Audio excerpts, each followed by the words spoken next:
All right, so fitness and nutrition one-on-one. My name is Fawnia, as Pastor Demiko said, and I am here to walk you through my fitness and nutrition guide that's really designed to kickstart your health and wellness journey and really get you on track to live a healthy lifestyle. So without further ado, let's jump right in.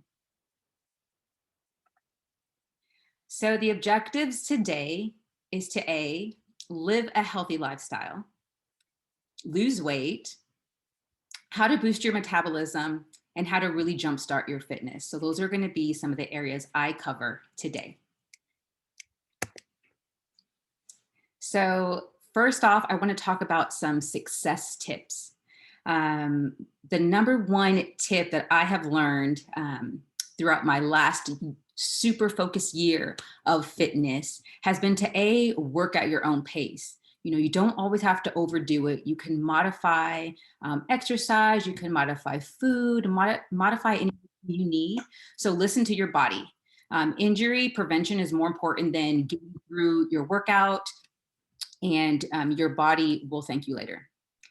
And secondly, don't give up. Keeping up with the diets and the workouts will be definitely a challenge, but it's not too difficult. So if you want to feel and see changes, you definitely have to put in the work and really commit to yourself to be dedicated for at least an entire month. And remember not to be lazy. So it does take work, and you'll see as I talk how much of what we learn in Bible study, what we learn in our Sunday service, they all tie in together as one big happy lifestyle, balanced. So you'll hear a lot of the same things we hear on Sunday, and as it relates to fitness. Third tip would be to find an accountability partner. Working out is sometimes more fun with other people. So try to find someone to do it with you. Maybe, your wife, husband, significant other, your kids, teammate, etc. So, but if you're going to do a program solo, at least maybe let someone know that you're doing it so they can check in with you and keep you accountable, keep you in check, and pumped up and motivated throughout the week. Next tip for success would be to have fun. Don't make this just about working out or just about eating clean. Make sure you're having a good time doing it. You want to create an atmosphere that will allow you to do that, whether it's dancing around the way I do, whether it's singing your song, whether it's being outdoors, whatever environment you like that brings you joy, I would focus on that. And last but not least, you can do this. So just remember that, believe in yourself, surround yourself with people who believe in you.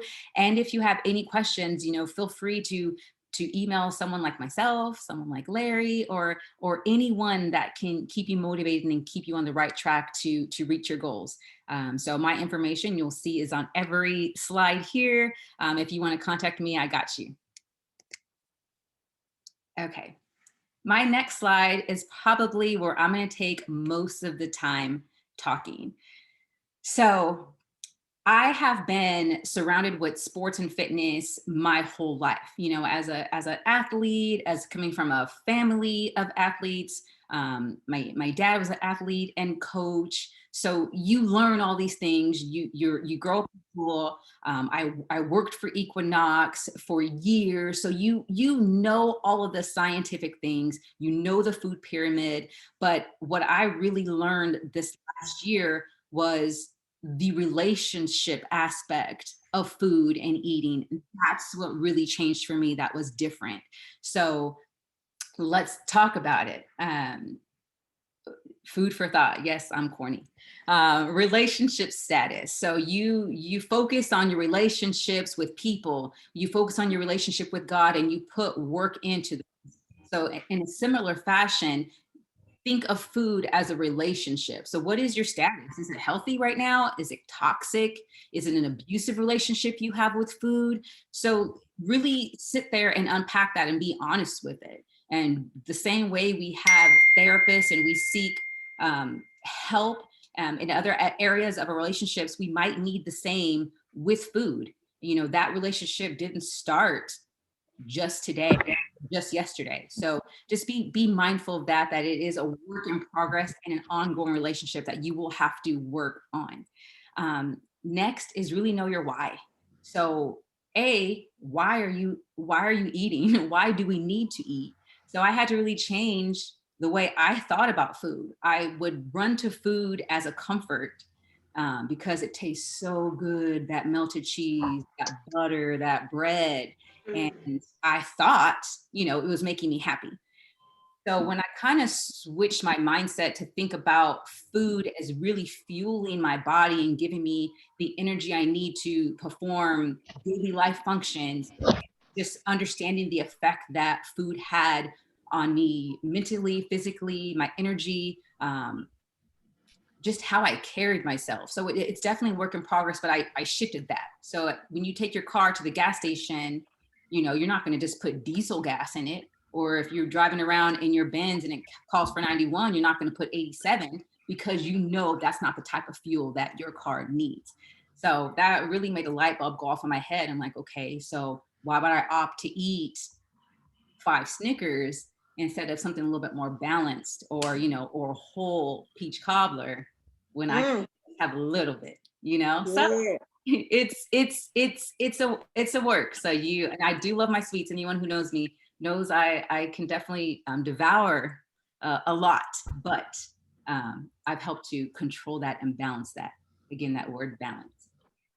Next is really respecting your temple. We focus, at least on Sundays, on being mindful of the temple of God, that and your body is a temple. And we talk about ear gate, we talk about your eye gate, but what about your mouth gate? Like, what are you putting inside your body? You have this beautiful home, you have these nice cars, you wear these pretty fancy clothes, but what is the inside of your body looking like? So just think about that. So it really starts, the next point is my internal transformation. It starts from the inside, and what we eat really, really matters. It affects everything. So all of those sayings we've always talked about, what's done in the dark comes to the light. What you eat in the dark and what you eat in your secret room, and you pull things out of your pocket that you probably shouldn't eat, it will show in some shape, form, or shape of form. It might be physically, it might be emotionally.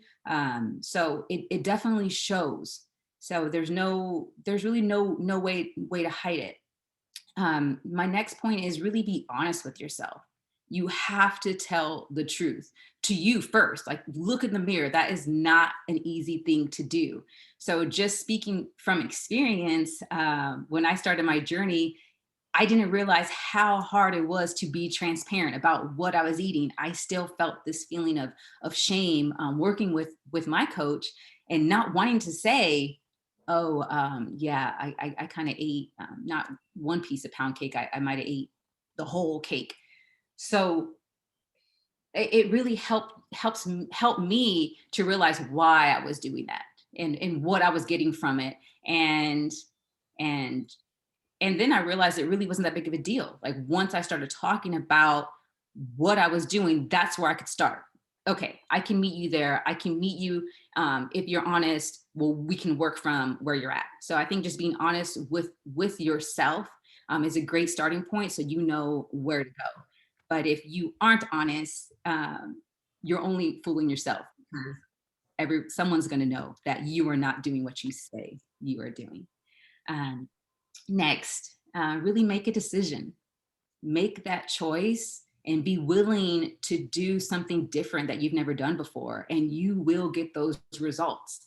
I was very, very stubborn. I'm like, no, I will work out, 10 times a day if I have to. I'm going to eat my In-N-Out. And as much as it was ingrained in my head, you can't outwork the kitchen. Abs are made in the kitchen. I was like, yeah. Tyra Banks said I could eat a little bit of everything, so I'm gonna eat a little bit of everything. But I never got the results that I've gotten now, until I finally made a decision to stop running from nutrition and making a change, and stop saying that, no, I just don't eat that. I don't like black beans. I don't like brown rice. No, I have to eat white bread. So making that choice and sticking to it has really made a huge difference in my life. Practice discipline and obedience. Some days are easy, some days are hard, but if you are disciplined and obedient, you will reap the benefits. Self-love and self-care, very, very important. But can you truly love yourself and feed yourself toxins? You know, it's tough. I know this is the tough part. Everything else is fun, but I think these roadblocks, these mental roadblocks, are really what stop you from getting started. We love to say we love ourselves, but are we really making decisions that show that we love ourselves? Food can really affect your organs, your livelihood, your mobility. These things, you know, either can extend your life or it can shorten your life. You know, the choice is yours. So all that, again, I say comes with balance. We want to live a balanced lifestyle, mix it all in. You have to have fun. You guys know I love to have fun. So just even it out. Okay, so next. So next, speaking of balance, we've all seen this. I won't spend a ton of time talking about what's on your plate, but really what is on your plate? You know, is it stacked up with macaroni and cheese, or is it stacked up with something that's gonna help your digestive system? So this is kind of things that we've always all seen before, but I'll review it, and it's just about balance. You're gonna balance some exercise in there. You're gonna balance your carbs. Carbs are good. They are a source of fuel. They help satisfy your hunger. They help lasting energy, but just make sure you have fiber in there. And we can talk about, you know, what type of fiber. We're going to go over a shopping list in a second. So the fiber helps with your digestion, hydration, water, water, water, water. Water is essential, and you must drink it. Period. Point blank. There's no getting around that. At least 8 glasses. So we'll talk about tips on how you can drink more water. Even fats, you still need fat in your diet, but you know, think of the good fats. That's why the omega-3 fatty acids are there that really help support your cardiovascular health. And some places you can get that are like from olive oil, avocados, egg yolks, nuts, or ocean caught fish. And you want to make sure you have your vitamins and minerals. I really suggest a multivitamin for everyone on here, just so you're on a cellular level, your body is converting the nutrients to energy and absorbing them in a good way. There's also, you should be eating plant-based things. That's not on here, but get some phytonutrients of things that grow from the ground. You really shouldn't eat processed foods. But I know that's easier said than done. Exercise, it doesn't have to be intense. You're not going to go from 0 to 100. You know, you start where you're at. So if that just means you walk every day for 30 minutes, that's a start. But just moving around a little bit every day will make a big difference. And I think a big area that people miss and don't understand the importance of is rest. You must really rest your body at least 6 hours so it can rejuvenate and rebuild. You want to get to that REM sleep. So again, just making sure your plate is balanced. You have your protein on there, which I don't think I talked deeply about protein, but protein is probably one of the most important building blocks of the body to help build your muscles and maintain your muscles and give you that energy. So when you make your plate, I love to go for my carbs first, but try to eat your protein first before you eat your other things. That's because otherwise I eat all my rice. I'm like, oh, I have this whole chicken left. But keep your plate balanced, you know. So that self-explanatory. And everyone can have a copy of this as well. I have a PDF form of this. So next was the shopping list. I was like, okay, well, just tell me what to buy and I'll buy it. This is what I started with, and it's not the end all be all list, but it is a guide to jumpstart, like I said, kind of a cleanse and tell you where you can start. And then you can add things in as you see how your body reacts to it. So I know you all can read, so I won't go down the list, but I think these are a great starting point for your proteins. Here's a list of where you can start. Your good fats, your non-starch carbs, basically your vegetables, but you have to be mindful on your vegetables, because in me, I was like, oh, I'll eat corn, but corn is not on here, and corn is not technically one of these fiber-rich non-starch carbs. So this is a great start here. And then for your basic starch, the complex carbs are going to be anything brown, even some jasmine rice, oatmeal, the sweet potato, not candy yams, but just a sweet potato. So just be mindful of the sugars and the salt as well.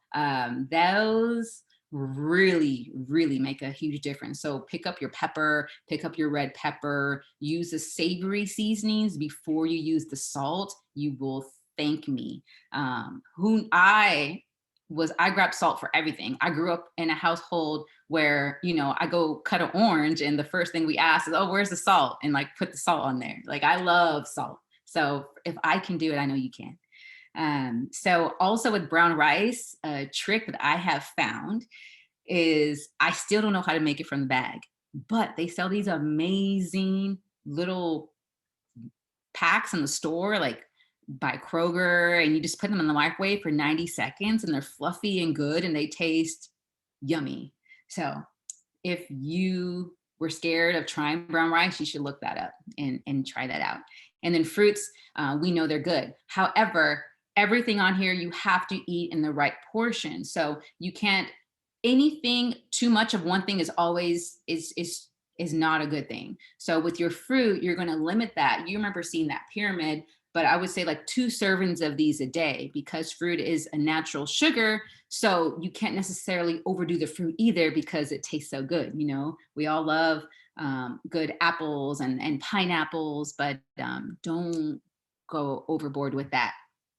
Also on the bottom, you'll see a supplement list that I suggest. That's something that I have been using for the past year. So if you have any questions or want to know more about a personalized program for you, then you can definitely reach out to me and we can talk offline about that. But I use that in conjunction with these foods. Next slide. Okay. So the next thing I want to talk about is really the timing of your meals. This is also very important. A lot of us have got our body clocks off. A lot of us get up and just start the day, and you know that breakfast is the most important, but do you know why? So I recommend eating within the first hour of waking, and at least hydrate your body to get your body going. You know, as you eat and your body starts the digestion process, you know, it's burning calories, and, you know, we're like a machine. And if that machine has stopped moving, that's why you feel like you're not hungry and your body kind of goes into starvation mode and survival mode, and it's not going to work. It's going to hold on to all of those calories. So at first this might seem like, oh my God, this is so much food, but it really gets your body going. So I'm going to kind of break this down a little bit. I gave a sample time as if you woke up between 6 and 7 and like your first meal was at 7.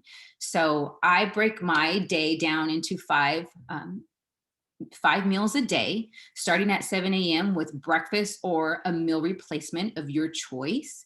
And then your portions would be as follows.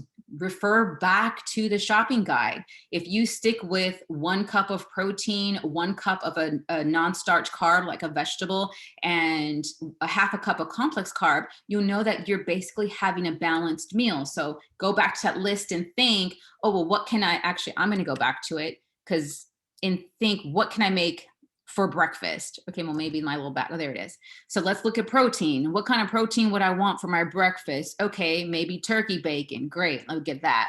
Oh, I love scrambled eggs for breakfast. Great, let me get some of those eggs for the fat. Maybe not 5 eggs, but, you know, limit your eggs. And then you can, you know, go on and so forth into, you know, maybe put some spinach in your eggs. And then let's look over And instead of regular potatoes, or you could have a potato, you know, put some potatoes in there and then some fruit, and there's your breakfast, you know, so you can mix and match and stay healthy. So that's breakfast. And then you're going to want to eat between 2 and 3 hours, between 2.5 to 3.5 hours in between each meal. So then my next meal would be suggested to be at 10 a.m. to be a snack. And that snack could be a fruit and nuts. My go-to snack is one green apple and a handful of raw almonds from Trader Joe's. It's simple, quick, and it gives me the energy I need to sustain throughout the day. Because if I miss a meal, I get hangry, very hangry. So there's different options too. You know, as long as your nuts are 1/4 of a cup, lightly salted, no salt, if you can do it, would be better. Two boiled eggs and veggies, 1 cup of Greek yogurt. So things like that. You can mix and match with your snacks too to make healthy snacks. And then and so on and so forth. 1 o'clock would be your lunch. 4 o'clock would be your snack. And then 7 o'clock would be your dinner. And then if you get on that schedule, you'll start to see the changes and really get your body's engine working like you should, like it's like a train going on the tracks, chugging along. And then once you get going, it just goes. So that's been exciting. And then for me, but what I do, I live by my calendar. I have my water on my calendar. So I have a alarm when it's time for me to drink water. And I have an alarm when it's time for me to eat all of these things. Like you do what works for you to stay on track. And then remember, and keep throwing that in, drink a gallon of water a day. And yes, it seems like a gallon. It's not as much as you think, you know, it's really just 8 water bottles a day. So if you drink a glass before every meal, there's 5 down. So just throw in 3 more. So that is that. All right, workout plan. So I try to do a little bit of exercise every day. This is just a suggested plan. I know we were all in quarantine, so all of these were just some body workouts that body weight workouts that I was able to do in my living room. You can do them outside, you can do them on the beach, you can do them in your gym, anywhere you go. So again, it's really all about balance. So this was each exercise, I would do 1 minute per exercise, and I would complete 3 to 4 sets. And this is where it would help to have a coach to make sure, you know, you have the correct form, make sure you watch videos and you're mindful of that so you don't injure yourself. But a lot of these exercises we have grown up doing or seen before, and there's lots of different videos. You can see me doing them, you can see others doing them, or look them up and go from there. But that's it. You know, it seems so simple. And I'm like, this has been holding me back. Like it almost takes 15 minutes really to complete one cycle. So you start where you're at. So if you can give 10 minutes, do 10 minutes. Then if you can work up to 30, great. If you need to work out for an hour later, like you're going to just keep pushing yourself where you are. But again, the balance. So you can start, say, Monday with like an upper body, Tuesday go back to your abs and cardio, Wednesday lower body, Thursday it's always on rotation, maybe Friday a full day, a full body work, Saturday abs and cardio again, and then Sunday you need to rest. Rest is so important. Again, you know, maintain your Sabbath, take your time. You must rebuild. You can't just go. You will break down. So take a break and honor yourself and rest. So that is definitely very, very crucial. And next we're going to talk. Oh, that didn't go. There we go. So next we're going to talk a little bit more about some more weight loss tips and how this all goes together, just in review. So the number one thing that really helps you is building muscle. So building muscle requires, you know, more effort to maintain. So that makes you burn more calories. Build more muscle burn more calories. Pretty simple. Next is really using compound and full body exercises. This really exercises that cross over more joints, use more muscles, and burn more calories, like squats, lunges, burpees, push-ups, bench presses, etc. Especially like working your leg muscles, like your biggest muscle in the body. It helps burn throughout the day. Even myself, I kind of slacked off after my birthday, and I was at a plateau for a while, just maintaining, happy. But I started a challenge at the beginning of the month, and I really focused again on my workouts, and I was able to cross over that plateau because my muscles started working again and really burning when I wasn't working. So I was very, very happy to see that I was not stuck anymore. So that was great. You're welcome, Mr. Reed. Okay. Next thing, I think someone came off the mute. Hello, hello. All right, so next thing is eat early and eat often. I know we reviewed the meal schedule, but just want to reiterate the importance of that. So it takes energy, calories, to digest food. Eating reasonably portioned meals and snacks every 2 to 3 hours will put your body in a constant burning state due to constant digestion. Also, eating slow digesting foods like complex carbs will extend the calorie burning digestion. So when people talk about empty calories, those are calories that do nothing for you. They just take up space. So yeah, a Diet Coke might have 0 calories, but it's also not doing anything for you. Whereas, a 100% whole wheat piece of bread has a lot of things nutrients in it that your body's going to have to break down and burn and work um, and turn into energy and really work for. So keep that in mind. Eat within an hour of waking up to jumpstart your metabolism. Breakfast is the most important meal of the day for a reason. And drink plenty of water. 1 gallon, 1 gallon, 1 gallon, 1 gallon.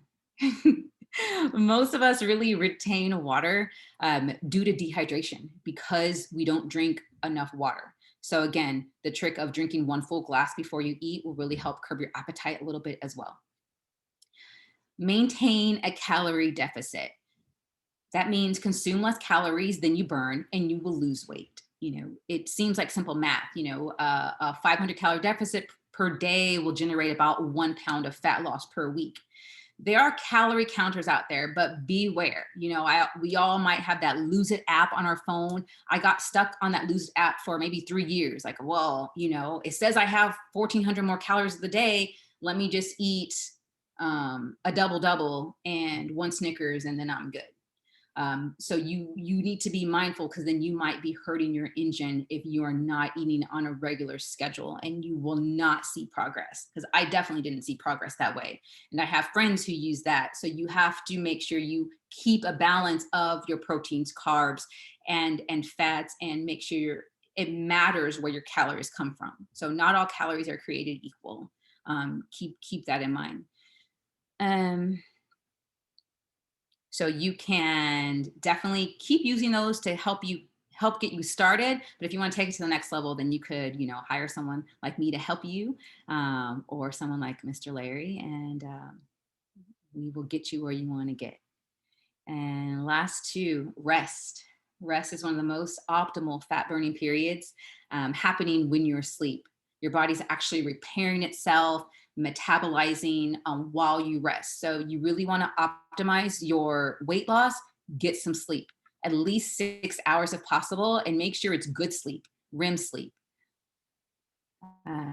And stress. We all know that stress kills. So whatever you can do to really relieve stress on a weekly basis at minimum, but even a daily basis, really having your me time, something, like I said, that brings you joy, because stress really breaks down your immune system, causes your body to stop working properly, results in high blood pressure, migraines. We all know what stress does, and it doesn't feel good. So find your outlet. Like I said, mine is dance. You guys, I'm sure, have seen me dance all around on here, and I love it, and I'm going to keep doing it. It makes me happy. It brings me joy. So I hope you find something to do that brings you as much joy as dancing brings me. So that's definitely helped me throughout this. Definitely yoga. Massages. You can go to Burke Williams. Spas are opening now. Stretch, breathe, stretch, shake. You know, just have a good time.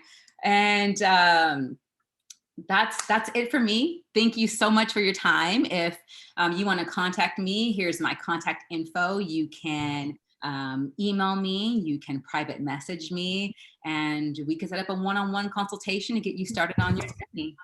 And we'll have questions at the end. So thank you again. Thank you, Sister Fawnia. I'm sure everyone got something out of that wonderful presentation. Like she just stated, if you would just write down your questions at the end of Brother Larry Reed's presentation, we'll be able to open up the line for you to ask your questions to both Sister Fawnia or Brother Larry. Let me turn it over to Brother Larry Reed for his presentation. Good morning, everyone. Let's take the time to give Sister Fawnia a thunderous round of applause. Even through video screen, go ahead and give her a clap. Wonderful information, really appreciate it. Also want to appreciate everyone who's online, taking their time out of their schedule. Be with us this morning, we really appreciate it. You guys see my screen? Yes. Thank you, thank you. So the gist of what I'm gonna talk about today is master your nutrition and how to build power. Key emphasis, your. I try to be as prescriptive as possible and talk to you a little bit about the soft science of nutrition and building up power. Power is basically strength over time. So that's basically what we'll be talking about today during the presentation. I found it very interesting though today, if you guys don't mind me sharing, I do a daily Bible verse. And this morning, it just so happens my daily Bible verse today was Ephesians chapter 2, verse 10. And what that verse says is, God planned for us to do good things and to live as he has always wanted us to live. This is why he sent Christ to make us what we are.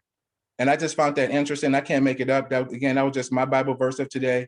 But again, God planned for us to do good things and to live as he has always wanted us to live. So again, that's why highlighting our nutrition and learning how to build up some of our strength in terms of muscle development is just very important. It's vital information. So again, thanks for being with us today. My name is Larry Reed. My catchphrase is T2P, and that just means whatever you're doing in terms of training your body, your mental health, you just want to be able to perform. That might be able to perform on the job site, just coming home, performing your day-to-day activities. It might even just be interacting with your children. And then you can take that to a higher level if you want to compete in sports and stuff like that. So again, it's just T2P. So what I'm gonna talk about is just trying to get yourself how to train to perform. So today I would like to discuss with everyone some nutrition plans, and I'm gonna discuss 3 of them. But to me, the key is just drinking half your body weight in water on a daily basis. And that's if you can. You always want to progress up. If it starts with 6 bottles of water, start at 6 bottles of water. If you can get all the way up to a gallon, you can get to a gallon. But the soft science says as long as you're getting half your body weight in water daily, you'll be okay. So why that's important for me, I'm an athlete, so I need a little bit more hydration. So what I do is I add BCAAs, and I'm gonna break that acronym down, but I add BCAAs to my water because number one, it just gives it some flavor. I'm gonna just keep it real. Me just drinking regular water, I can't really do anywhere close to half my body weight. So that was just the first reason I started to take an interest in drinking BCAAs in my water. And so what BCAAs are, they're your branched chain amino acids. And then so people say, well, what's important about that? So we all talk about having protein in our body. And basically the building blocks of proteins are amino acids. And then the branched chain amino acids are the three most essential of those. So again, let me break that down for you. The building blocks of protein are amino acids, right? And then the BCAAs are the most essential of the amino acids. So what these amino acids do is, number one, they increase muscle growth. 2, decrease muscle soreness. 3, reduce exercise fatigue. 4, prevent muscle wasting. What muscle wasting is, there's something that occurs when your protein breakdown basically exceeds your muscle synthesis, which is the process of your muscles building itself up. So basically, you're taxing your body, is what we're saying. So BCAAs help with all of those things. But for me, the number one thing, it just added flavor to my water so I can have my daily intake of at least half my body size in water. Level 1 of the nutrition plan.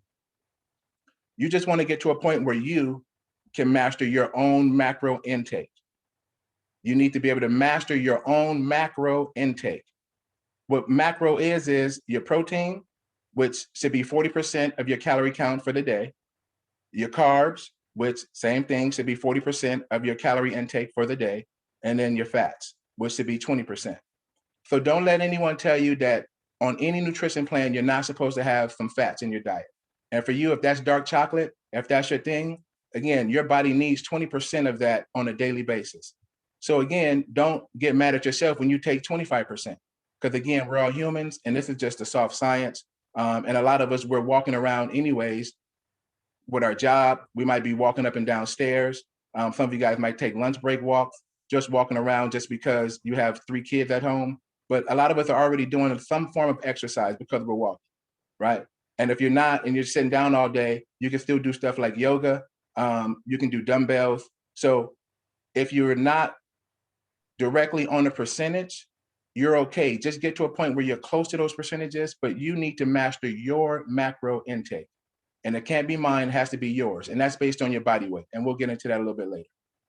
So level 1 of any nutrition plan, learn to master your macro intake. Again, you get 40% protein, 40% carbs, 20% fats in your diet on a daily basis. Level 2, which I'm gonna discuss today, is using your macro information and using that and then slowly reducing your carb intake, right? Slowly reducing your carb intake as you're still taking in your protein and your fats, and then adding on a workout, a specific workout. We usually allow people to use like an 8-week period.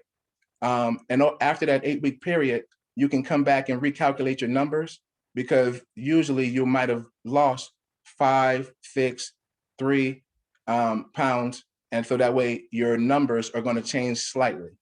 If you lose 10, 15 pounds, your numbers are going to change a little bit more. But again, you give yourself 8 weeks to master your macro information, right? And then slowly reducing your carbs and adding on the workout. Level 3, which I'm going to discuss, is what I'm currently in the phase of trying to go plant-based. All things work in progression. I'm going to show you a plan on how to progressively get to a place where you are more plant-based than bringing in your animal protein. I'm not going to try to sell you on to going into having a plant-based diet, but the soft science said animal protein has heme iron in it. So you want to try to avoid as much heme iron if you can. So what heme iron does is it slowly starts to reduce your epithelial tissue, which is wrapped around your muscles, which again, that's where our blood is flowing through. So you're basically just starting to restrict your pipes. It's almost like having a huge ficus tree in the middle of your yard. And at some point, you know it's going to get underneath and grow long, strong roots. And those roots are going to start to damage your pipes. They're just going to start squeezing them to where your water flow in your house isn't running properly. So that's the same thing heme iron is doing with our blood and our body. And oftentimes we think certain diseases such as diabetes is genetic, and the soft science says it's really not genetic. It's our diet that is we genetically take on from our parents, or we watch TV and try to figure out what they're eating. And so we intake that into our diet. And so diseases like diabetes, cardiovascular diseases is usually happening because of our diet, and dramatically is happening because of the heme iron that we're intaking into our body. So those are the 3 nutrition plans I'm going to speak with you about today. Again, the first part of any nutrition plan is drinking half your body weight in water. If you're like me, you want to add some flavor to it, go ahead and add those BCAAs. Some people do coconut water. I'm a huge fan of coconut water. And again, I'll jump into that a little bit later, but coconut water does have 70% more electrolytes than Gatorade. Level 1 of our nutrition plan I'm going to discuss is mastering your macro intake. Level 2, using that macro information to reduce your carbs slowly and adding on a workout. And then level 3, plant-based, avoiding heme iron.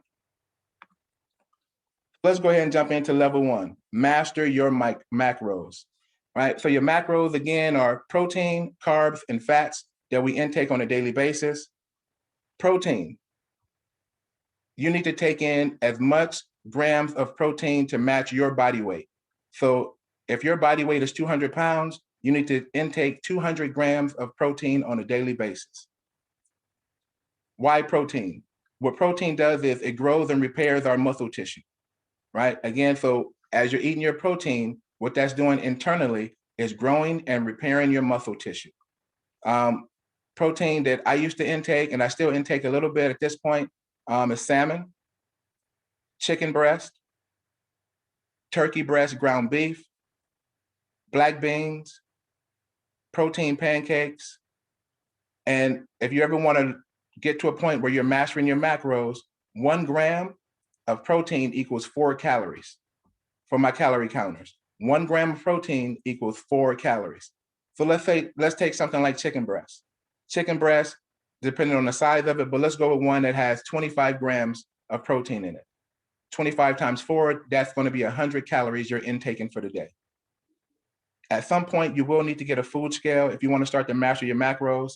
I know a lot of us just like to do the eye test, but it's way better if you can use a scale and actually start to really measure your intake of your macros. It's very important. There are other proteins out there, but again, I just try to be prescriptive to my information. The ones that I like to intake with salmon, chicken breast, turkey breast ground beef, black beans, and protein pancakes. Carbs. There's a lot of information out there saying people going low carb diet, no carb diet.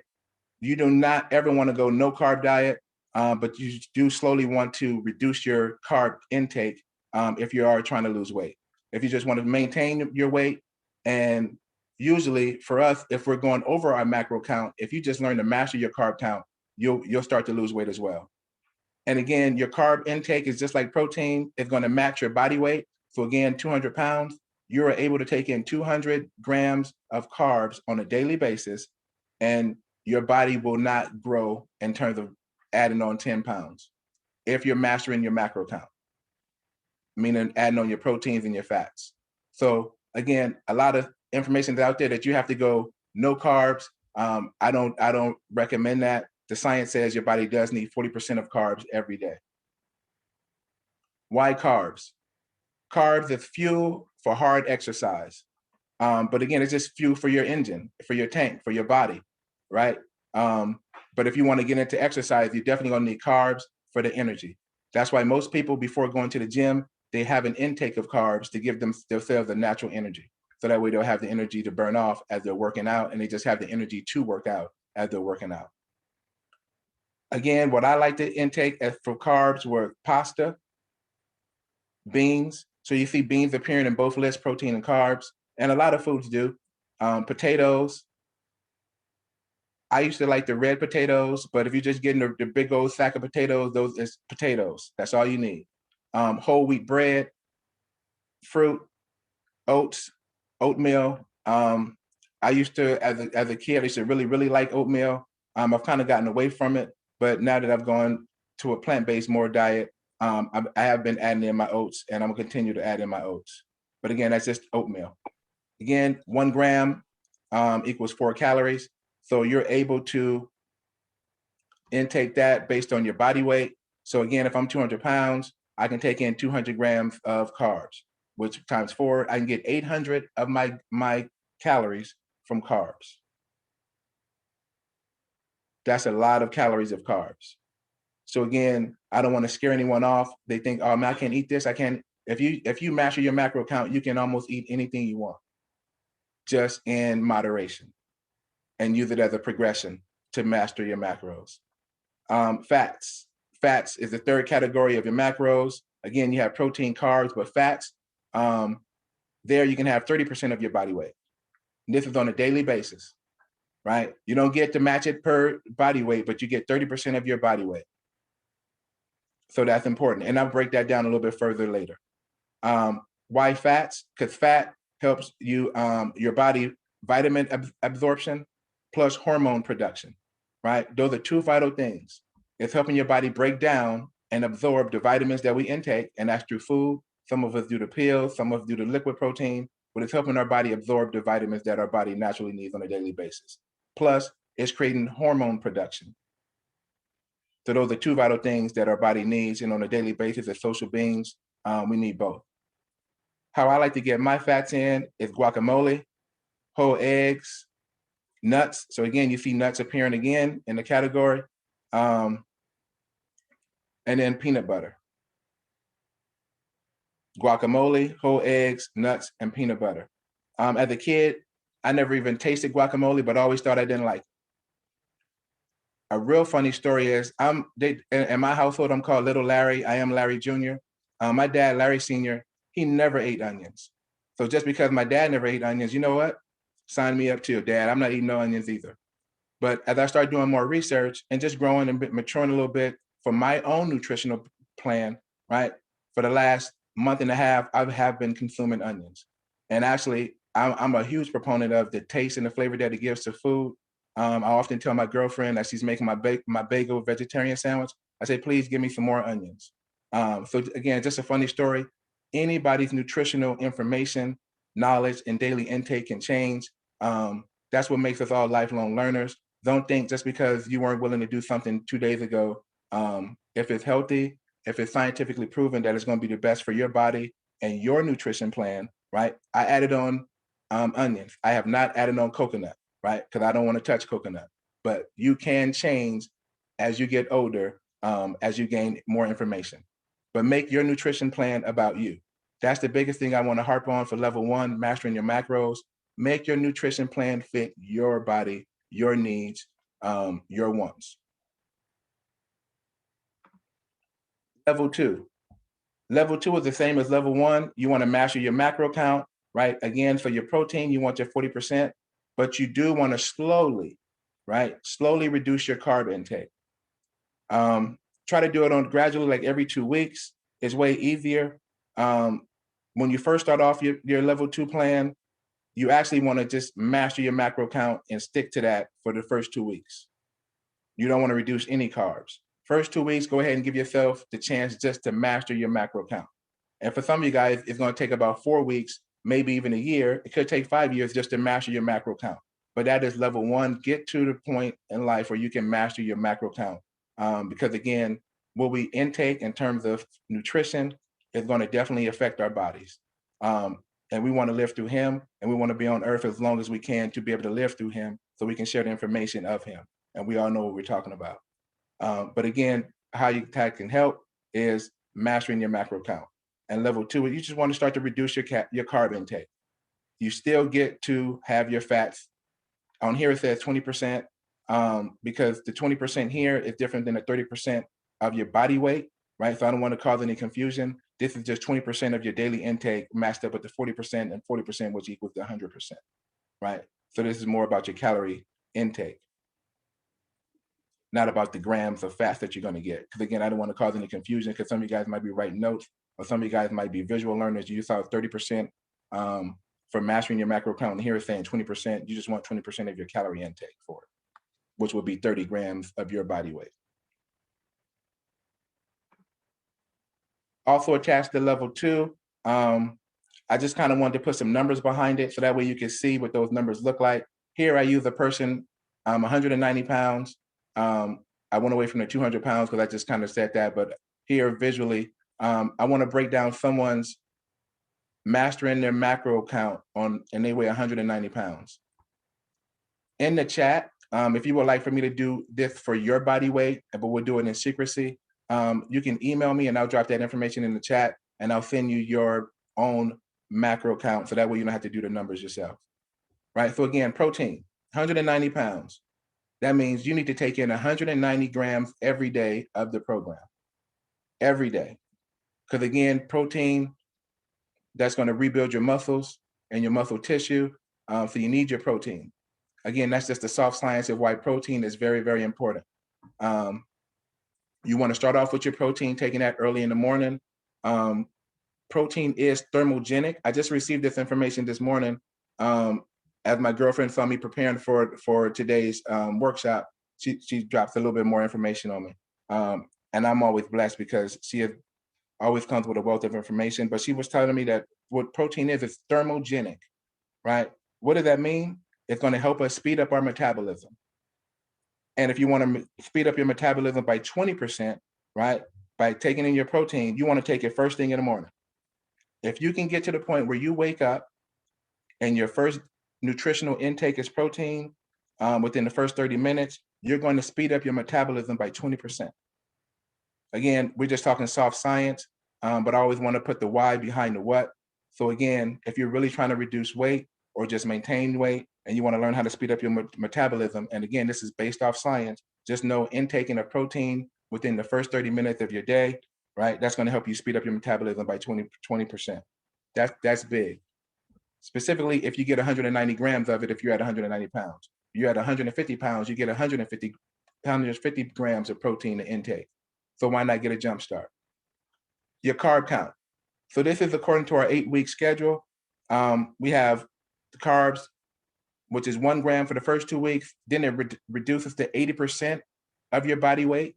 So weeks 3 and 4, you would only take 80% of your body weight in grams of protein. The next 2 weeks, you would take in 70%.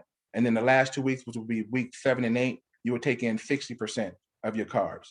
Never drop below 60% of your carb intake on a daily basis. Because again, carb is going to give you that energy, that fuel that your body needs. So again, in terms of numbers, week 1 to 2, you want to take in 190 grams of carbs. Week 3 and 4, 152 grams. Week 5 and 6, 133 grams. And then 7 and 8, 113 grams. And again, if you send me your email, I'll calculate all of this for you if you send me your information in chat. All I need to know is how many pounds of body weight do you have. Your fats. You get 57 grams of every day of the program, but you kind of want to stick to eating the healthy fats. And again, this is based off someone that's 190 pounds, but you get 57 grams of fats every day of the program. You don't have to reduce that. You don't have to reduce your fat intake if you learn how to master your macro count. And that's why mastering your macro count becomes a little bit easy because you start to figure out you don't have to cut out everything, right? Allow yourself to eat whatever you would like to eat. Just know how to put it on the macro scale and then progressively get to where you're only having that amount of grams per day and you'll be solid. Workout program. Again, I kind of base this off of me. And then again, this is just some of the soft science. I do 3 days on, 1 day off. That 1 day off is vital. It just allows me to recharge, just unplug, get away from working out. Because when I am the 3 days on, I am on. So attached to level 2, as you're mastering your macro count and reducing your carbs, weeks 1 to 2, 45 minutes of cardio consecutive. That can be a brisk walk. That can be bike riding, walking upstairs, doing hill sprints. Whatever your level of athleticism is, whatever level of your physical activity, the first 2 weeks, 45 minutes of cardio. There are some cardio that you can do while sitting down. You can do dumbbells. You can do a lot of other things by just sitting down. And again, send me an email if you need more information on how to sit down and continue to do exercise and be physically active. I'm gonna drop my email in the chat so I can help you out. Again, first 2 weeks, just get to a point where 3 days consecutive, you're doing 45 minutes of cardio, then 1 day off. Week 3 to 4, you want to step it up just a little bit. You want to stick with that 45 minutes of cardio because again, I try to promote mastery. So giving yourself 4 weeks to stay on that 45 minutes of cardio, but now you want to add in weightlifting. The weightlifting is going to be important because weightlifting does start to chisel your body and it does help reduce calories for sure. Some of the weightlifting you can think about doing, and some of these things are cardio as well. Body squats, try to get to 500 of them. Bulgarian split squats, those are really good, 100 each leg. Or forward and reverse lunges, 50 steps each leg in each direction, forward and reverse lunges. And again, these are all things that you don't need any weights for. So that's why I kind of scripted this one first. Push-ups, 300. You can do that throughout the day. I know a friend, what he tries to do, he just tries to do 20 per hour, right? So he's up at 7 o'clock. He goes to bed about 8 o'clock. So that's not bad if you're trying to just get started. Planks, try to build up to a total of 3 minutes, just doing your planks. And again, you don't need weights. You don't need a gym membership to do any of these. Body squats, that's just you standing there, sitting down in the squat position, standing back up. You definitely want to try to keep your back as straight as possible as you're doing your body squats. If you need help, you can get yourself against the wall. In basketball, we used to call it wall squats. That was a punishment usually by the basketball coach, but it promoted healthy development of our quads. So body squats is all you really need. Don't think because you're sitting there body squatting without any weights that it's not a good workout. Again, some basketball coaches use that just as a form of punishment. So you know it's definitely a good workout. Bulgarian split squats. If you need to YouTube it, get a video so that way you can see what that looks like. But those are very, very beneficial.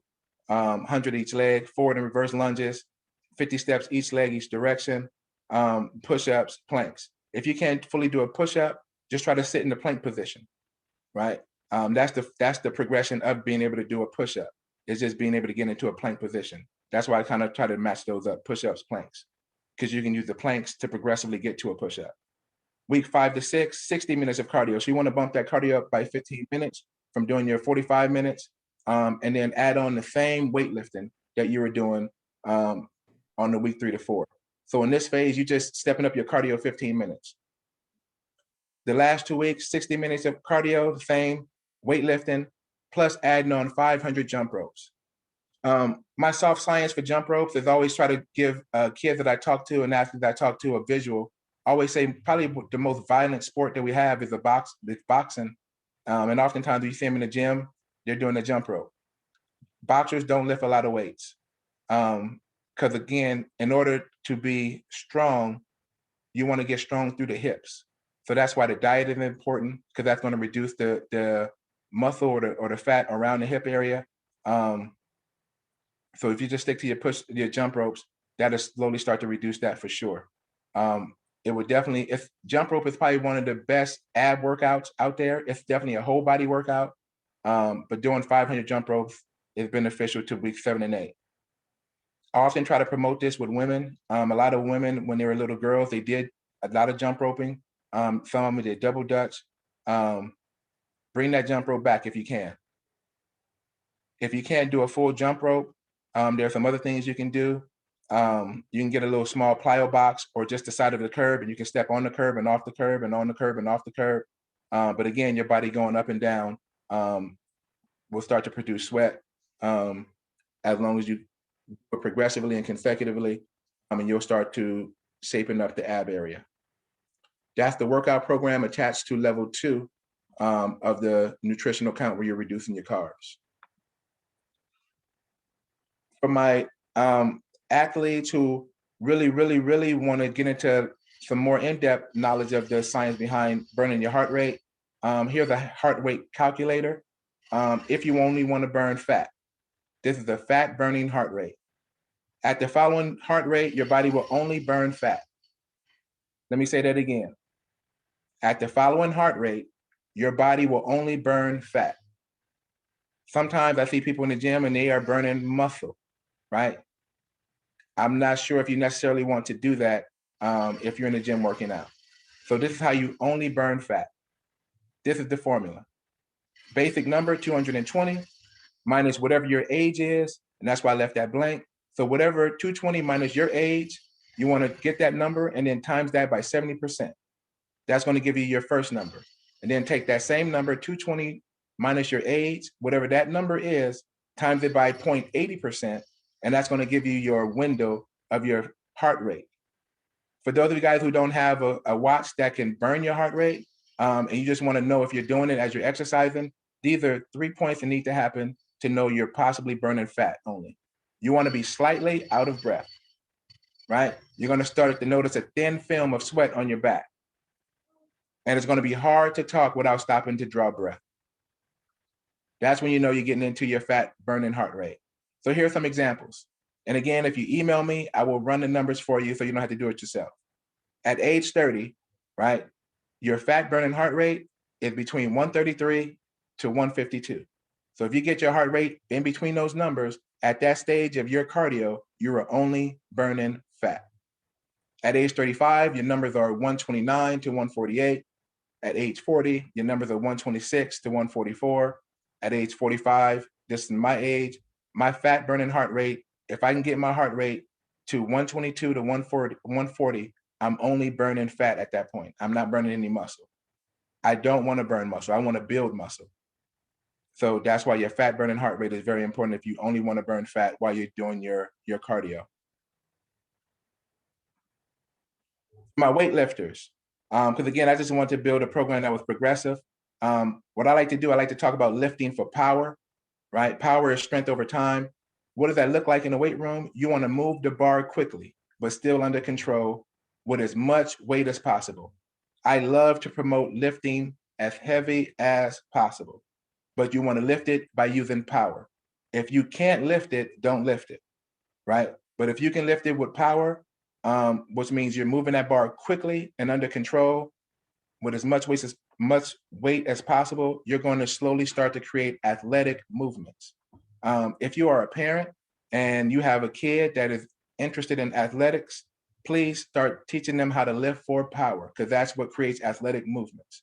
Again, I don't want to get into too much depth of what athleticism really, the science of it, but you want to lift for power, not for strength, right? At some point, you do have to lift for strength to create power, but as you're focusing yourself in the weight room, 3 out of 4 of your weight room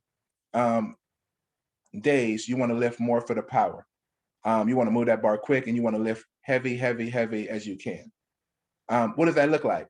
I like to deadlift. I like to squat. Me personally, I like the basketball squat. I'm not really a deep squatter, but deep squatting does burn more calories during your cardio. Bench press, pull-ups, dips, power cleans, lat pull downs. You want to do your curls. I always like to mess with people when I see them doing curls. I tell them that's the smallest muscle in your body, so of course it should grow. But if you just want to get a quick hitter, do some curls, small muscle. Farmer's walk. A lot of us, we've been doing farmer's walks our whole life. When you had to go to that car and you had to get them groceries out of the car and them groceries was in that Ralph bag and you try to carry 5, 6 of them in at a time, you were doing a farmer's walk. I often promote farmer's walk also because one of the greatest athletes that's ever walked this planet, LeBron James, that's one of his favorite exercises. He loves to do the farmer's walk. 1,000 jump ropes, if you can, it just kind of helps you stay fluid and flexible. Again, this is for my weightlifters. And my original program, level 2, I talked about 500 jump ropes. For my weightlifters, if you really, really, really want to get to the point where you're becoming more athletic, 1,000 jump ropes. If you would just jump rope 1,000 times 5 days a week, you would get way quicker, faster, stronger, and your core area, hips through your belly button would develop a lot of muscle mass. So again, as a parent, and you have a little 5-year-old at the house and he looks like he wants to be a basketball player, football player, or she wants to be a cheerleader, start her off jumping rope. Just get her to about 300 to 500 a day and you will start to slowly see her athleticism improve dramatically at the end. Compound movements are very beneficial. Compound movements are some of the things that I highlighted: squats, your bench press, your power cleans. Some people say, well, why compound movements, right? You're going to burn more calories. You're going to improve your intramuscular coordination. That means your muscle groups are going to be working together a little bit quicker and more under control. Elevating your heart rate. We already talked about if you can get your heart rate to a certain stage, your body's only going to burn fat. So that's why you want to do compound movements. It's going to improve your flexibility. It's going to improve your strength dramatically. And you're going to gain way more muscle mass. So that's why compound movements are very important. A lot of people like to do stuff in isolation, and that's fine for your muscle group development.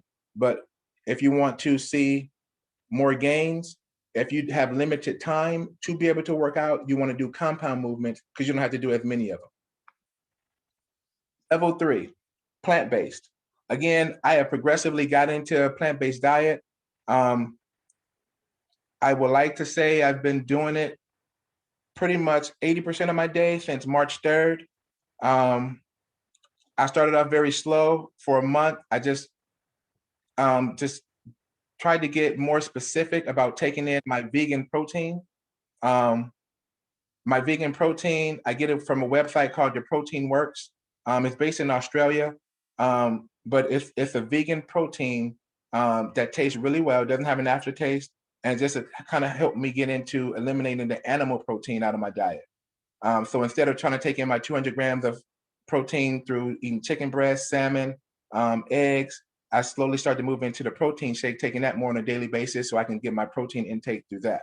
And then I just gradually started getting to the point where I was only eating animal protein at night for dinner. And I was just just so I can have something big as I went to bed, and just kind of reduce the anxiety and my anxiousness of not having the animal protein in my body, or just in my diet. Because a lot of your diet is just what we think our body needs, but it's not actually what our body actually does need.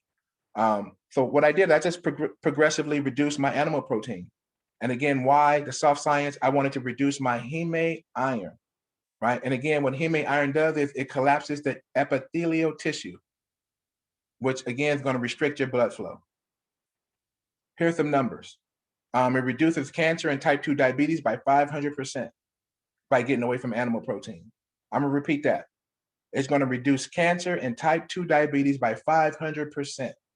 Those are some incredible numbers. That struck me specifically because my dad did pass of cancer, right? So I always thought, man, genetically, that means I'm predisposed to probably getting cancer, right? But again, a lot of these things are not genetically passed on. It's not in our DNA. It's our diet that's part of our DNA that's causing these things to happen to us. Another soft number for you. Within 3 weeks, you can reduce inflammation by 20%. Just within 3 weeks, you can reduce inflammation by 20%. A lot of us might have inflammation in various areas that doesn't get a lot of blood flow. So going to more of a plant-based diet would be very, very beneficial for you. For me, I get a lot of inflammation in my elbows, and that's just a place where you don't get a lot of blood flow through your elbows, right? Why? Because your elbow is usually hanging below your heart, right? And the key to getting blood flow is elevating that body part above your heart. And I'm gonna get into that too as we talk about recovery. But my elbows have started to reduce this inflammation.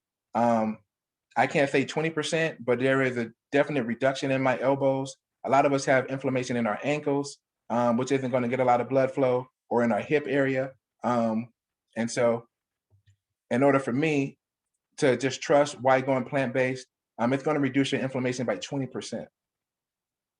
So people say, well, if you went plant-based, how are you getting your protein in? So again, my protein, how I'm getting it, I use my vegan protein powder. I get it from a website called Your Protein Works.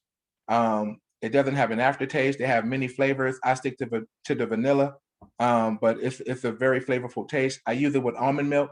I moved away from drinking the vitamin D milk and then the 2% milk. I slowly got into drinking almond milk.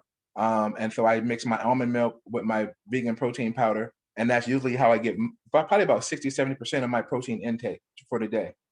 I eat plant-based yogurt. The first time I had it, I didn't like it. It tastes grainy.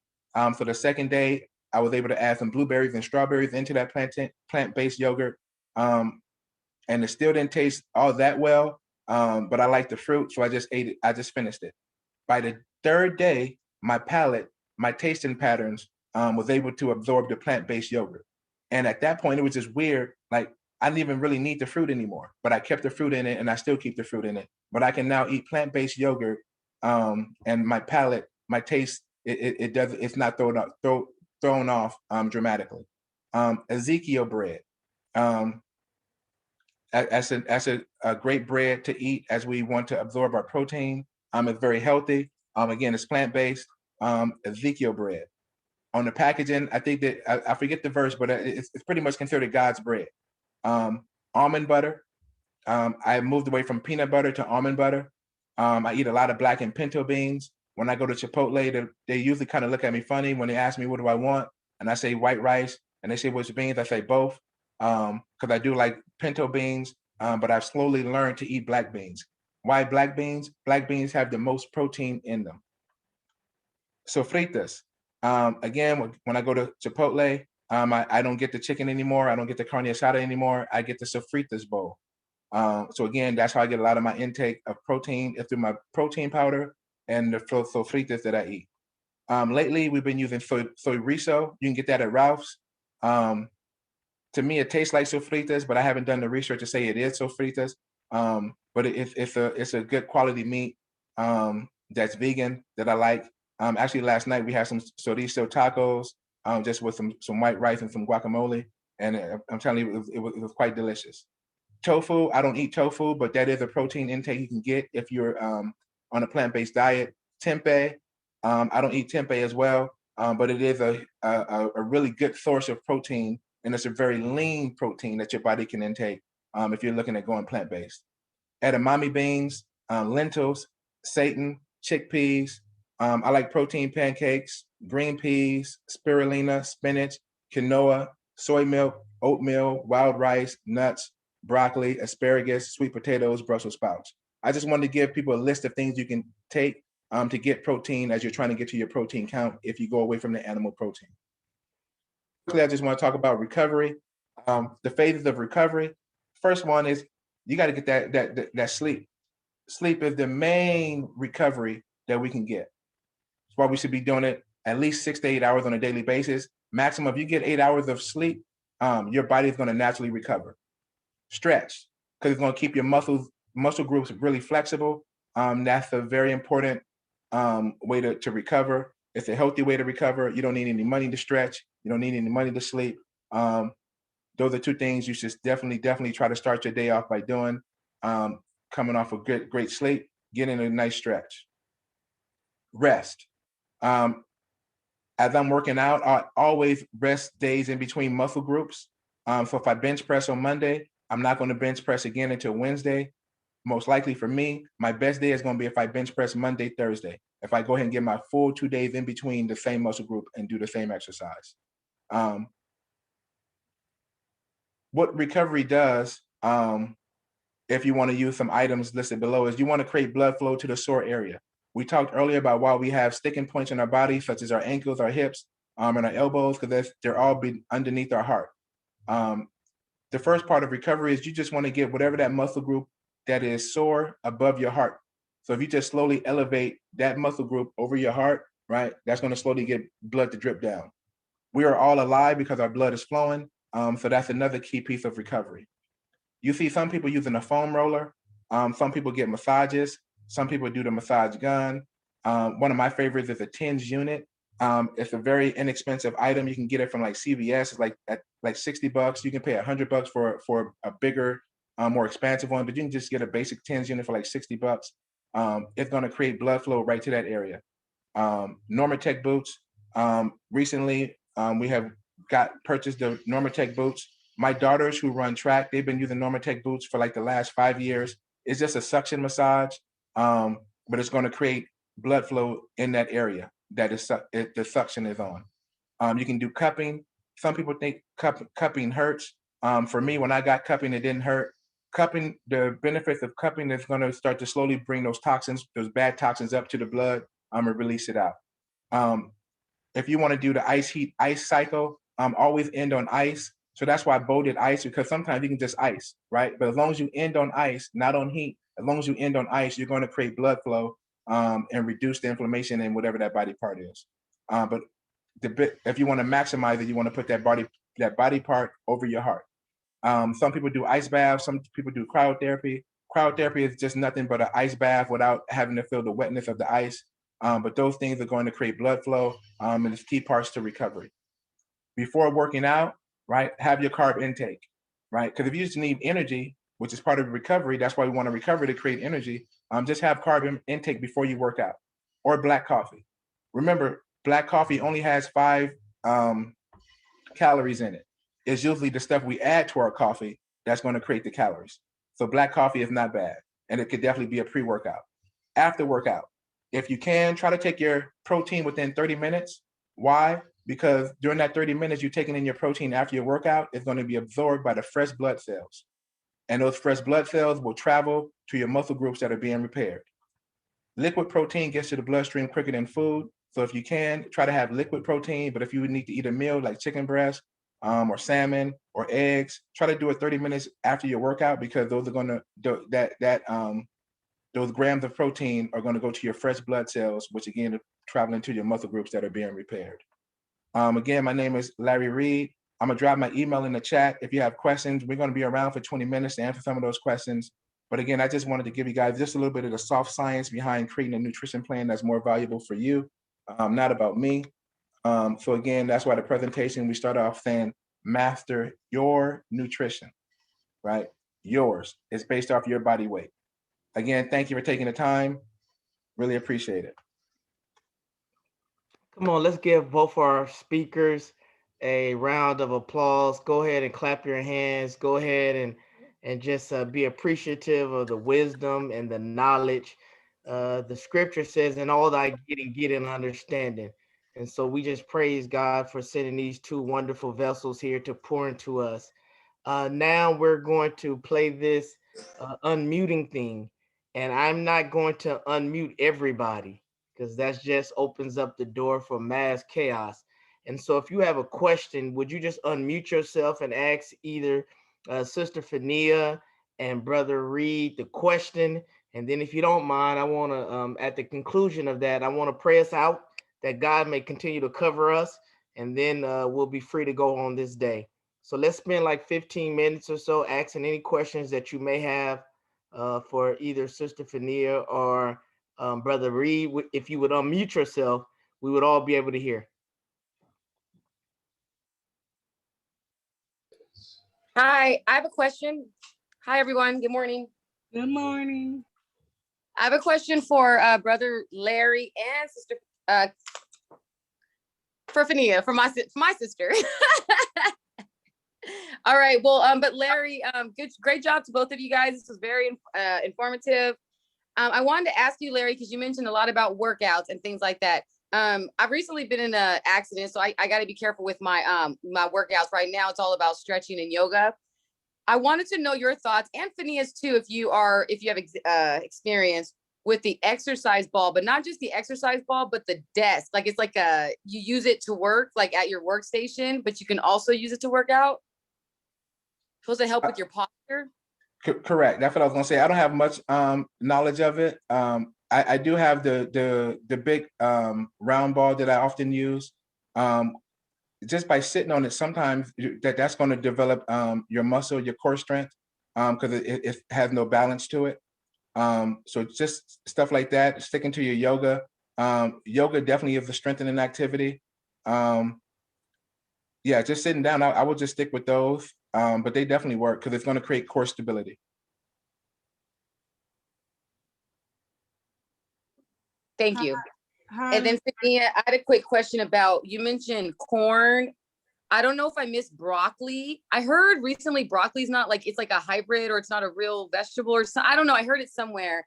And I wanted to ask you about broccoli and avocado. Well, avocado is still a good fat. Wasn't sure what your question was about avocado. Just make sure you're limiting portions. So I love avocado, and I know it's good for you, but it's too much. Yes, I would say again, I like to do a quarter of a cup per serving. If I'm going to eat it, maybe like twice a day. So I would say a half of avocado maybe, or if you do a whole one, you're going to make sure you're balancing out with your exercise. If you want to get into the nitty gritty, we can use the formulas that Larry shared to get your macros of how much fat you can have. So that way we can see if you want to use all of your fat grams on avocado, then you won't have room for anything else. So we can work offline to get your numbers, so we can understand how much you can have in your intake. And yes, you are correct as far as the broccoli being a hybrid. So again, you can just make your choice of what you want to eat of vegetables. You know, a lot of people still like to eat broccoli, but yes, it is a hybrid of the I'd have to get the exact things that are hybrid of, but there are other options out there. So just that is definitely true. Thank you. I have a quick question for you guys both. So I know that a lot of the things that you guys covered was kind of about like losing healthy weight, but what tips do you guys have for gaining? I'm trying to kind of gain like more muscle weight and just like healthier weight all around. So any tips for gaining any weight? For sure. That's the stage I'm in. Usually if I'm not lifting weights, I am naturally anywhere between 182 and 186. And I'm 6'5". So I just have a natural slim build. Currently I'm at 202 because I do exercises that build up muscle mass. So I'm not sure what type of equipment you have access to. But if you have access to a weight room, you definitely want to do compound movements, dips, pull-ups, squats, deadlifts, stuff like that will build muscle mass and hit multiple areas in terms of muscle groupings. So just try to do some research on compound muscle movement. If you don't have access to a weight room, push-ups, planks, sit-ups, those will all start to develop muscle. And so what I tell the athletes that I work with, again, the people that are on TV, they're strong from the navel to the hip area, and push-ups, dips, planks all strengthen those areas. So it could either start to shred, but it also, as it's shredding, is building muscle around it, if that makes sense. If I can add to that, Alyssa, I think everything he said is perfect. I would just add to make sure you are eating enough protein. I think as women, we don't eat enough protein. So just being very adamant on, your chicken and waffles, but make sure you add on some more chicken. Perfect. Sounds good. Yeah. I have a question. It's Trayshawn Hall Baker. My question is, first, thank you for promoting jump roping. That is like the new black. I love it, love it, love it. And then if you don't have a jump rope, jumping jacks are also good. My question is about intermittent fasting. I heard you both say you should eat right away in the morning, and I'm just hoping I'm not damaging anything because I do intermittent fasting and I do make sure I have a 12 to 14 hour gap between dinner and breakfast. And I get up really early in the morning at about 4:45 to be at work by 6. So am I doing damage because I'm not eating within an hour from waking up? I'm just curious. That's my first question. And either of you could answer. And then the second question is also, I live by squats, but I'm noticing that my butt is getting really big, much bigger than I wanted to get. How do you get around that and still get the benefits of squatting? Thank you. I'm Trayshawn Hall Baker, and I'm done speaking.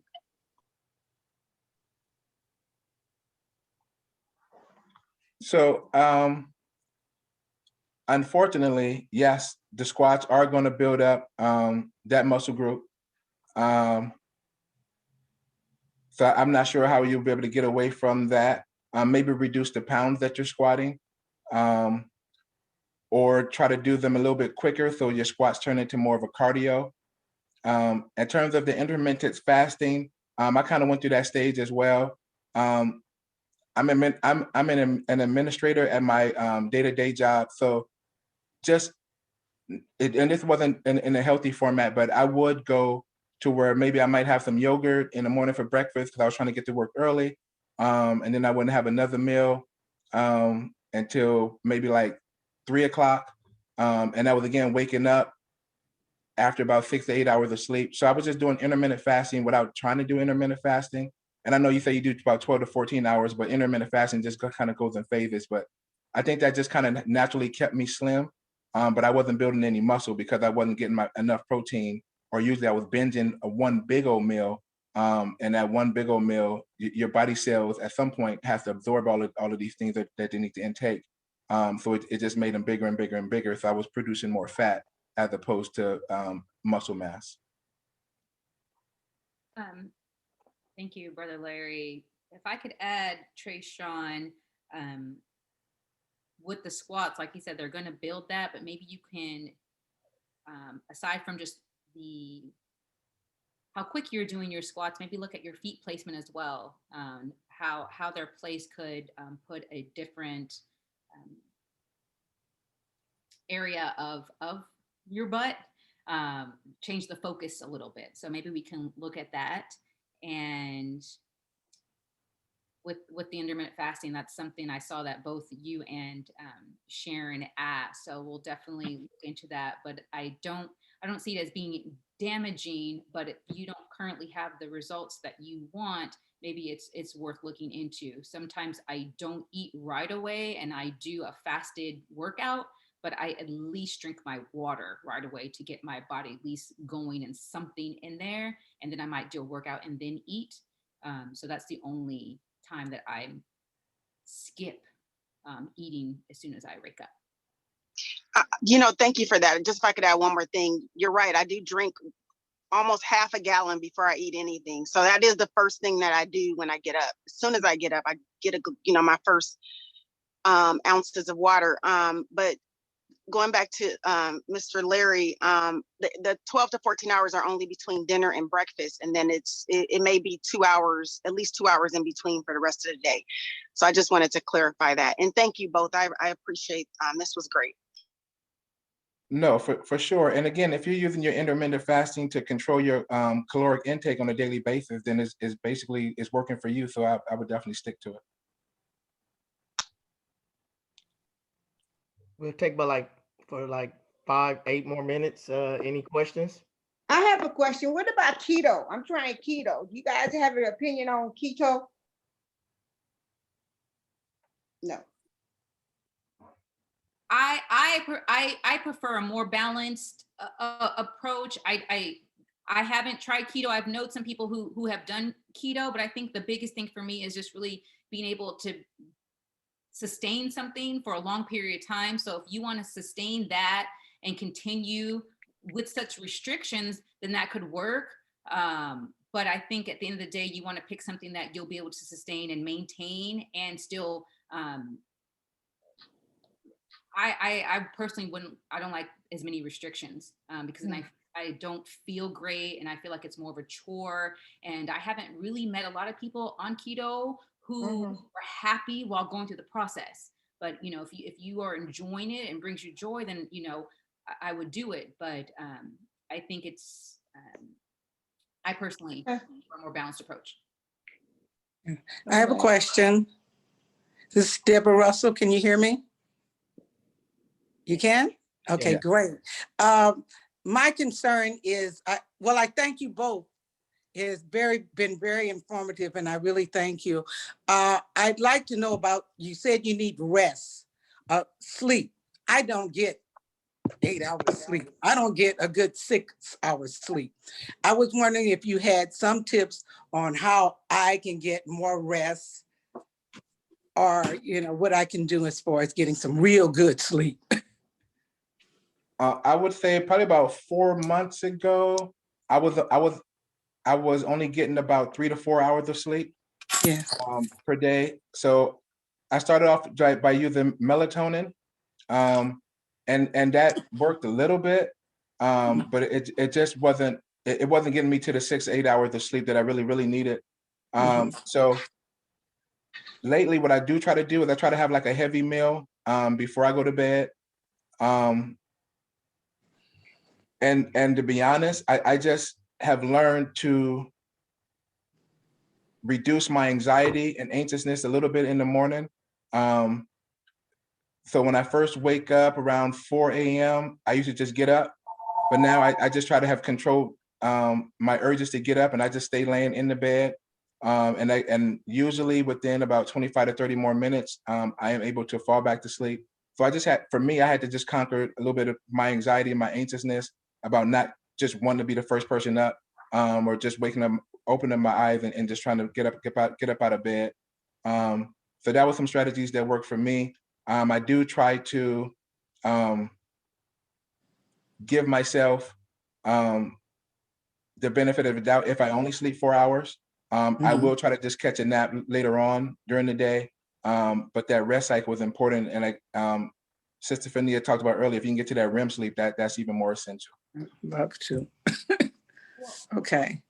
I even tried a sleep class and it just didn't work. So I'm looking for ways, and I did do the melatonin as well. It does not help me. So. Well, I think you should maybe think about all the things you do in the day. Maybe keep a diary, keep a journal Okay. of what you're eating. So it might be a food that you're eating that's giving you extra energy, kind of what you're feeling as well. Like, is your mind just racing?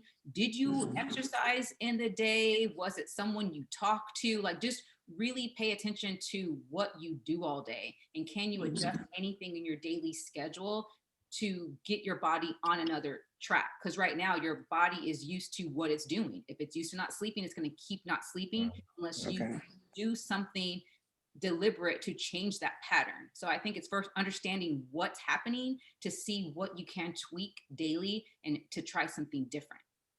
Okay. Thank you. Thank you. And Sister Russell, put on the Bible app right before you go to bed. Okay. Oh, it sounds good. That put you to sleep. It'll put you to sleep. Okay. Okay. With Jesus on your mind. Amen. Amen. All right. All right. I wake up with him on my mind. 6 a.m. That's it. All right. Mr. Reed, I just like to say to you, you guys, you and Fawnia did a fantastic job. And I was wondering, how could my friend and another man be named the same, Larry Reed? And you explained it. I was a very good friend of your father, who passed away of cancer, who belonged to Jackie Robinson American Legion and was the best dancer I know. We were partners for years.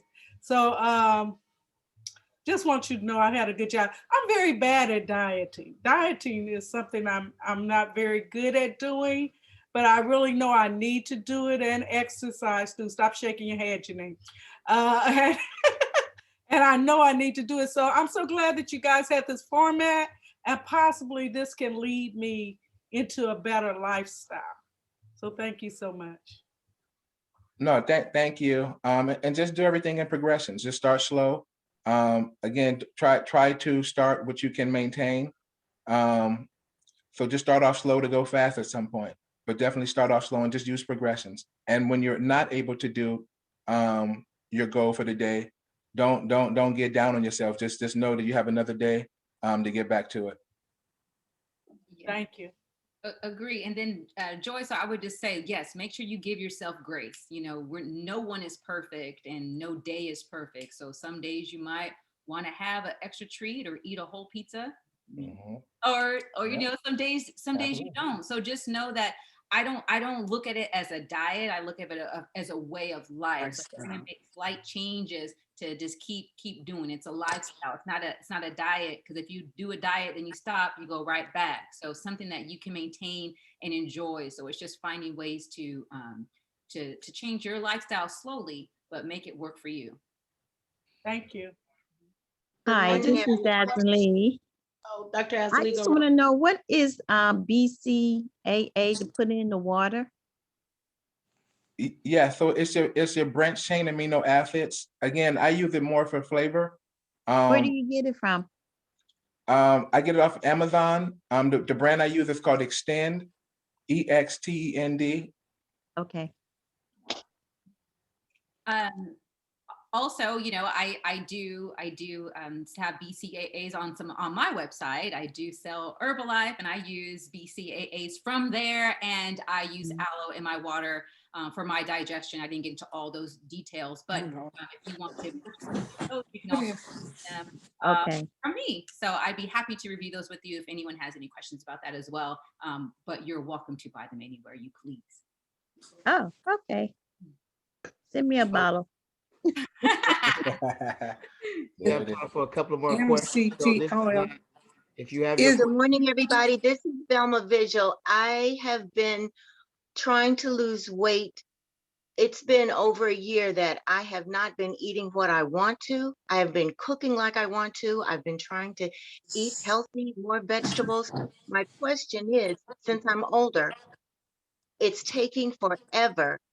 And Fawnia, I'd like to know how, when you say stay motivated, stay positive, it's hard staying positive when you are walking in place and walking and doing what I'm supposed to do. And I know women lose slower than men, and I know age has something to do with it, but my because my knees aren't good and I can't do squats and I can't do lunges, I'm having a difficult time staying motivated. It's almost like, well, if I'm only going to lose 2.5 pounds in a whole month, why don't I just eat and just say, okay, this is what I'm supposed to look like? Right. I understand. I mean, I understand. And I think it's really having a sounding board. So, you know, I don't know who you're comfortable with, but say you're comfortable talking to me, you could call me and say, you know, this is how I feel today. And we could kind of review the week and what was it that you did and find your wins. I think really finding the small wins. It might not be on the scale. It might be, wow, I ate clean all week. And did you feel, how was your energy? Was your energy increased? Like, look, find the increases because they are somewhere. You know, oh, well, I motivated my family to eat better. So that's a win. So think all those small things add up. And yes, it's going to take time, but there might be other things. Like you said, if your knee is hurt, you can't exercise hard, that you're going to hurt yourself. So just find the things that are working to help motivate you, and don't tie everything to weight, because if you're so focused on the scale, it's not going to move either, because that's another stressor that you're putting on yourself, and your body's going to hold on to that weight. And so you saying that, you know, you're not eating the things. So it's like, as you're eating, you're mad at it. So it should still be an enjoyable process. So let's figure out how we can take away some of that feeling that this is not a good thing. I don't want to eat this. Let's make it more enjoyable. So maybe we can talk and tweak some things so that way you're having a great time. Okay, thank you so much. You're welcome. Real quick, are there any more questions real quick? If not. I had one question, Pastor. Okay. First, I just wanted to say, I don't know, Fawnia, if you were on your on the Herbalife mission yet, but just in adoration of you guys, she is an excellent person to talk to. She has helped me understand what I needed to do to get my metabolism going, because it is a problem of mine. I've been obese my entire adult life.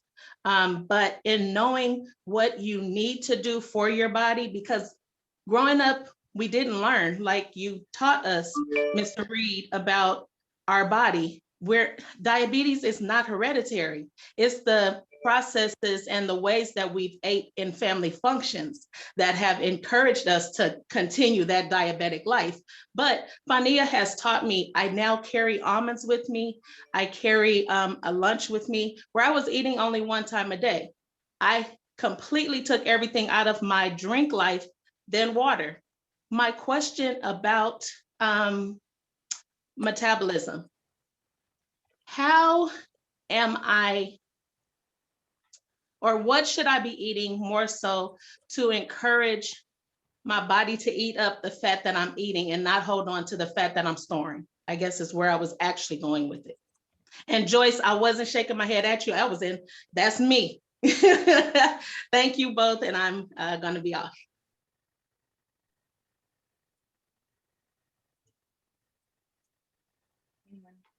I would say just start with the balance. You know, the protein right away, you know, your meal. I know you and I speak often about it, but waking up and having that balanced meal, I think just starting with having your proteins, carbs, and fats, is really making sure every meal is balanced. And I think it will happen. And just try, be consistent, as consistent as you can be for as long as you can be, to really make that change. It's going to be a process, but I would just say stick with the balanced portions, and you will get there. So I think we'd have to talk about what's actually happening. But I would just stay consistent with the proteins. No, and I agree. Great point. Just stick with your proteins. normalize eating from your 3 categories, your protein, fats, and carbs, and try to get the healthier versions of those if you can into you, and just stay on your journey and stay consistent and persistent. One more question. Anyone have a last? Pastor, this is David. I wanted to know if it was possible I can make a comment. Fawnia, thank you for your challenge, because I've accepted the challenge. And I gotta admit, the one thing that I was hiding from was accountability. And with me doing the challenge and having Fawnia as an accountability partner, she does tell me the truth in love, even though I didn't want to hear a lot of the stuff. But the nutrition is the one that stepped up my metabolism. So I've already seen like immediate changes within the 8 days that I've been doing it. And I have the evidence to show it later down the line. So thank you for this forum. I have a lot of energy. As you can see, I'm already outside. That's the background noise you hear. Me walking as I'm watching it. So that's become a lifestyle. So just thank you, Cedar David, Pastor Demiko, and the forum for allowing us to learn it. And now we just have to apply it. So thanks again. Thank you.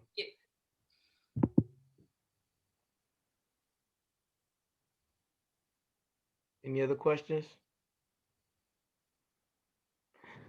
No. Well, let's give our two panelists, Sister Fawnia and Brother Larry, just a hand clap of kudos and commendations and appreciation.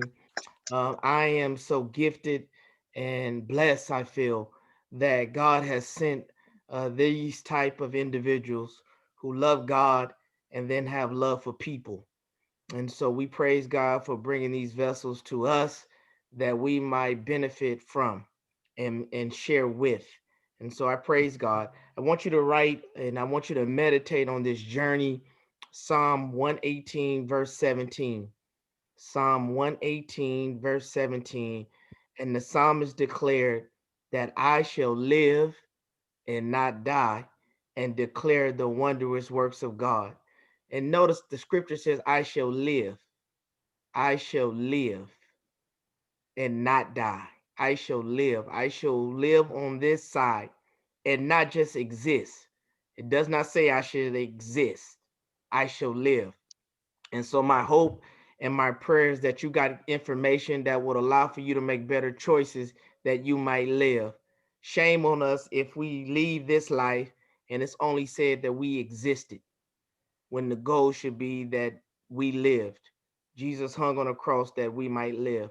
And so I salute and ask you to write that down as you hold yourself accountable with the information that you have received. I want to use this time also to announce to you that our next conversation at the city will be April 17th.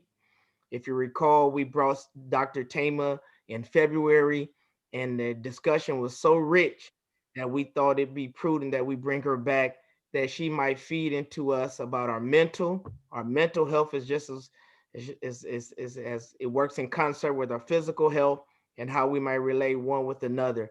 And so if you would mark your calendars on April 17th from 10:30 to 12, we'll have our next conversation at the city. Let's pray out. Amen. If you don't mind. And I pray that you have a wonderful day. And once again, I thank you, Sister Fawnia and Brother Larry, for how you are poured out. And we will be sending tangible expressions for the time that you have committed to us. Both of them shared their contact information. I pray that you have their contact information and you wrote it down, that you may speak with them offline in order for offline conversations. Let us pray. Merciful God, we thank you for this day. We feel truly, God, that this is the day that you have made, and we will rejoice and be glad in it.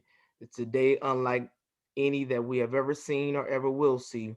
And so, God, I pray that you help us to maximize this moment. God, create in all of us a clean heart and renew a right spirit. God, I pray and I believe by faith that the steps of the righteous are ordered by you.